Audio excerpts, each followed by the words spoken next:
Good morning, students. Now, today our topic is precipitations.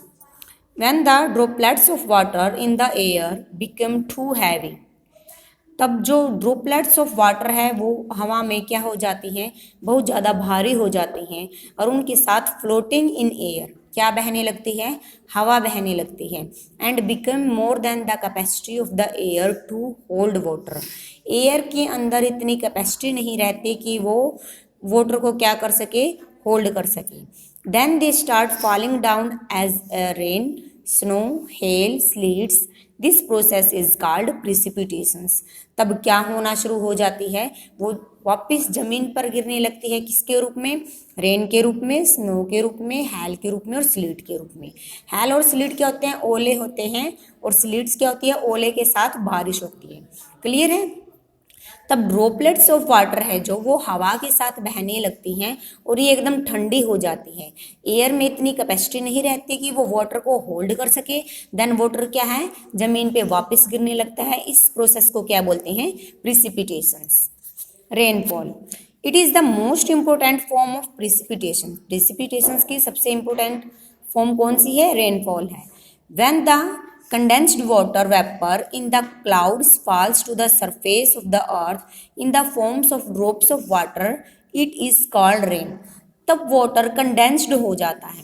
Condensed होने के बाद water vapour के यहाँ ऊपर की ओर उठने लगता है, तो क्या हो जाता है, अर्थ की सरफेस पे ड्रॉप्स गिरने लगते हैं, वाटर के कुछ बूंदें गिरने लगती हैं, जिसको क्या बोला जाता है, रेन बोला जाता है। तब वाटर वेपर होता है, वाटर वेपर आकाश की तरफ जाता है तो वो कंडेंस्ड होना शुरू हो जाता है। कंडेंस्ड होने के बाद क्या है, कुछ ड्रॉप्स वाटर की जमीन पे गिरने लगते हैं, जिसको क्या बोला जाता है, रेन बोला जाता है। Rain occurs in the form of A drizzle और ए शोर। रेन कई बार किस रूप में होती है, ड्रिजल के रूप में और शॉवर के रूप में। ड्रिजल क्या होता है, बूंदाबांदी, और शोर क्या होता है, तेज वर्षा।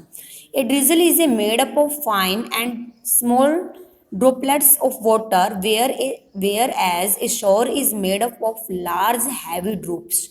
ड्रिजल क्या होती हैं, स्मॉल ड्रॉपलेट्स होते हैं, मीन्स कुछ बूंदे होती हैं। बारिश के नाम पे कुछ बूंदे ही जमीन पे गिरती हैं। बट शोर क्या होते हैं, हैवी ड्रॉप्स होते हैं, मीन्स बारिश थोड़ी क्या होने शुरू हो जाती है, तेज शुरू हो जाती है। The instrument that is use to measure rainfall is called rain gauge. जिस इंस्ट्रूमेंट से रेन को मापा जाता है कि कितनी बारिश हो रही है, उसको क्या बोला जाता है, रेन गेज बोला जाता है। Rainfall is very important for the survival of both plants and animal. Rains bring fresh water to the earth surface. If there is less rainfall, it results in water scarcity and drought. On the other hand, if rainfall is more, it can cause floods. Rain क्या है, बहुत ज़्यादा आवश्यक है, needs है plants के लिए भी और एनिमल्स के लिए भी। क्यों, प्लांट्स क्या करेंगे, रेन उनको पानी मिलेगा तो वो बढ़ जाएंगे, और एनिमल्स भी कांट सर्वाइव नहीं कर सकते हैं किसके बिना, रेन के बिना। तो रेन क्या लाती हैं, फ्रेश वाटर लाती हैं अर्थ की सरफेस पे। अगर रेन कम होगी, लेस होगी, तो क्या रिजल्ट होगा, स्केर्सिटी होगी और ड्रोट होगा। जमीन पे क्या होगी, वाटर की कमी महसूस होगी और सूखा पड़ जाएगा। दूसरी तरफ अगर रेन ज़्यादा होगी, बहुत ज़्यादा होगी, तो क्या आ जाएगी, बाढ़ आ जाएगी, बाढ़ की स्थिति पैदा होगी। नेक्स्ट है snow. Then because of low temperature, the water vapor turns directly into ice crystal. Precipitations take place in the form of teeny soft snowflakes during winters. Cold regions and high mountains experience snowfall. तब low pressure होता है, low pressure होता है तो water vapour किसका रूप कर लेते हैं, turns directly into ice crystal. Water vapour ice crystal में क्या हो जाते हैं, चेंज हो जाते हैं। Precipitations take place in the form of tiny soft snowflakes. अब बारिश होने की बजाय क्या होना शुरू हो जाएगा, टीनी सॉफ्ट स्नोफ्लेक्स, मीन्स जमीन पे क्या गिरने शुरू हो जाएंगे, छोटे छोटे कोमल बर्फ के टुकड़े गिरने शुरू हो जाएंगे। During winter, cold regions and high mountains experience snowfall. Winter के दौरान आपने ऐसा देखा होगा कि स्नोफॉल हुई है, या कोल्ड रीजन होते हैं जहाँ पे हाई माउंटेन्स होता है, वहाँ पे ये चीज़ देखने को मिलती है। कब होता है स्नो? तब लो टेम्परेचर में वाटर वेपर डायरेक्टली टर्न कर जाते हैं आइस क्रिस्टल में। उस टाइम पे क्या होती है, विंटर के दौरान टेनी सॉफ्ट स्नो फ्लेक्स होते हैं, यानी बर्फ के टुकड़े जमीन पे गिरना शुरू हो जाते हैं, जैसे यहाँ पे एग्जाम्पल दिखाया गया है। ठीक है, नेक्स्ट है स्लीट। स्लीट क्या होता है कि जो बर्फ के टुकड़े होते हैं उनके साथ बारिश का आना, उसको स्लीट बोलते हैं। Sleet is a combination of snowflakes and rain falling together, कि बर्फ के टुकड़ों के साथ साथ क्या होती है, रेन होती है। Sleet makes the roads slippery and can cause vehicle to skid, so sleet can be dangerous for driving. तब स्लीट होती है तो क्या हो जाता है, रोड स्लिपरी हो जाता है, मतलब रोड फिसलन हो जाती है रोड पे। ठीक है, फिसलन होने के बाद क्या करना मुश्किल हो जाता है, व्हीकल को लेके जाना मुश्किल हो जाता है, जिससे क्या होगा, अगर हम ड्राइविंग करेंगे तो हमारे लिए डेंजरस होगा, उसके एक्सीडेंट का खतरा ज़्यादा बना रहेगा। ठीक है, नेक्स्ट है hello. Hell is a large frozen raindrop or pellets of frozen rain that fall in shore from the clouds। Rain क्या होती है, बहुत ज़्यादा बारिश होती है जमी हुई बर्फ की। frozen raindrops or pellets of frozen rain that fall in shore from the clouds। clouds से बहुत ज़्यादा बर्फ की क्या होती है, बारिश होती है, और ये बर्फ के टुकड़े क्या होते हैं, टीनी नहीं होते, ये ज़्यादा बड़े मात्रा में होते हैं। As the snowflakes falls, liquid water freeze onto them, forming ice plates that continue to grow as more and more droplets are accumulated। तब आसमान से क्या है, पानी गिरना शुरू हो जाता है, तो ये पानी किसका रूप ले लेता है, जम जाता है, ये फ्रीज का रूप ले लेता है, लिक्विड वाटर फ्रीज में चेंज हो जाता है और आइस बन जाता है। ठीक है, और ये आइस क्या है, कंटिन्यूसली होती रहेगी तो ज़्यादा से ज़्यादा बढ़ेगी और बर्फ़ क्या होना शुरू हो जाएगी, जमना शुरू हो जाएगी, एक्यूमुलेट होना शुरू हो जाएगी।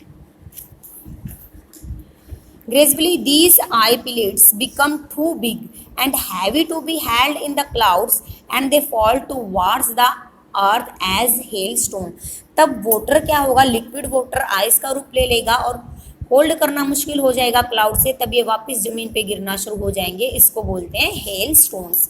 यहाँ पे दिखाया गया है कि इनका साइज क्या है, स्टोन के कंपैरिजन में ज़्यादा बड़ा है। ठीक है, नेक्स्ट है types of rainfall. There are 3 types of rainfall: relief, convection and cyclonic rainfall। सबसे पहले पढ़ेंगे हम relief और orographic rainfall।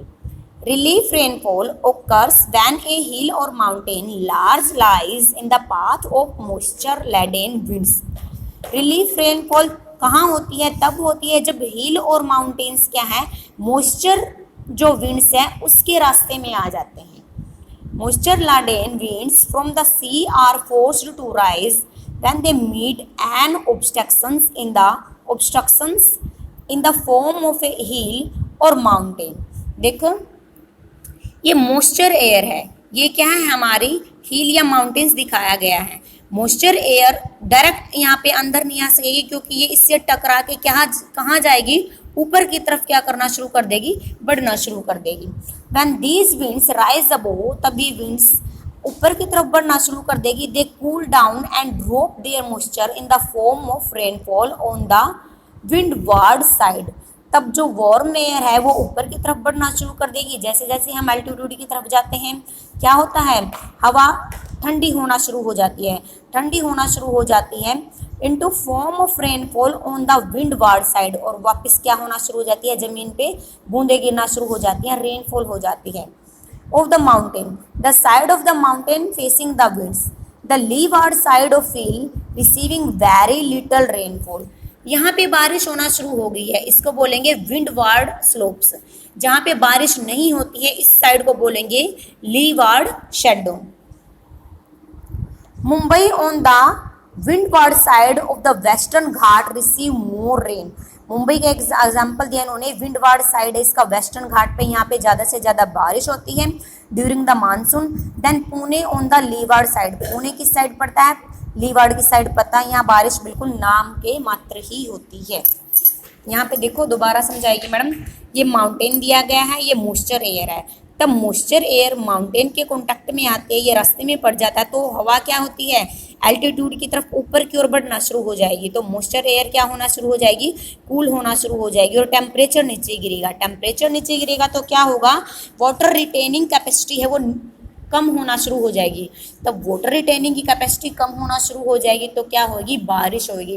कहाँ पे, वेट विंडवार्ड स्लोप्स की तरफ, यहीं पे बारिश होगी और लीववार्ड साइड की तरफ बारिश नहीं होगी, या होगी तो बिल्कुल नाम मात्र होगी। ठीक है, इसको बोलते हैं ओरोग्राफिक इफेक्ट। क्लियर है। नेक्स्ट है conventional rainfall. During the day the heat surface of the earth is equatorial region heat the air above it. दिन के टाइम में क्या होता है, अर्थ की सरफेस पे हीट क्या हो, जो अर्थ की सरफेस की हीट है इक्वेटोरियल रीजन में वो एयर की हीट, एयर को क्या करना शुरू कर देगी, हीट करना शुरू कर देगी, हीट करना शुरू कर देगी।